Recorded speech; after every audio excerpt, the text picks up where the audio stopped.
Տաթևի կիրճի խորքերում, հին քարերի ու լռության մեջ, արդեն երկար տարիներ ապրում է մի մարդ, ով մի օր հեռացավ աշխարհից, որպեսզի պահպանի իր ներսի լույսը։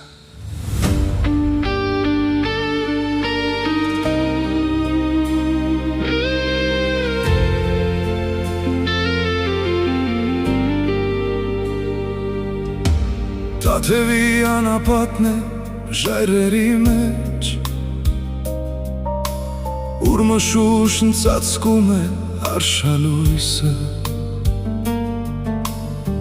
հին վանքը լեռների գրկում պահում է դարերի լռությունը, արդեն 11 երկար տարիներ միայնակ դիմավորում է օրը նոր, և ալեհեր տաթևի երկնքի տակ հանգիստ քայլում է նրա շունչը լուր։ Նա երկրային հարստություն չփնտրեց, չխնդրեց հրաշքներ իր համար, միայն աղոթքի խաղաղ ուժը գտավ անցայր երկնքի տակ, լռության ու երկնքի մեջ, ուր միայն քամին է ու լույսը, նա հեռացավ մարդկանց աշխարհից, որ գտնի հոգու հանգիստը, աղոթքների ու ճանապարհների միջով, սրտերի լռության ու ձյան միջով, երբեմն միայն մենության մեջ մարդը գտնում է ինքն իրեն, քարերը գիտեն նրա քայլերը, հին բակն ու վանական այգին, իր ձեռքերով պահպանում է նա այնինչ տարիները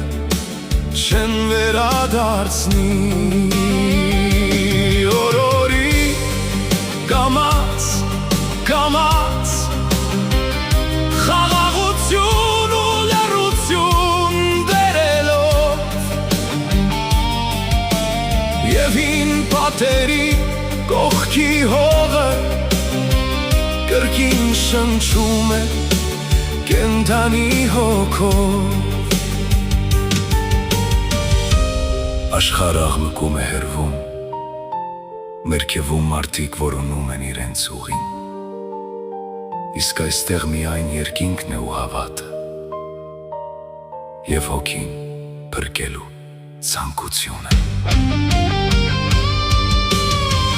Լռության ու երկնքի մեջ,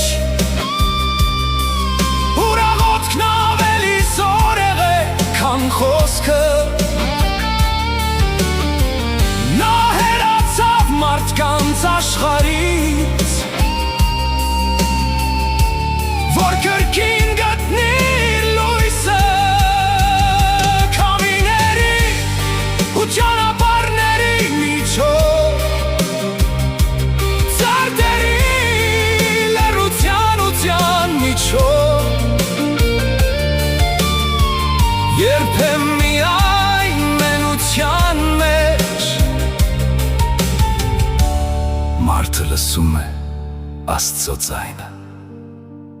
Հակոբ, թող Աստված օրհնի քո ճանապարհը։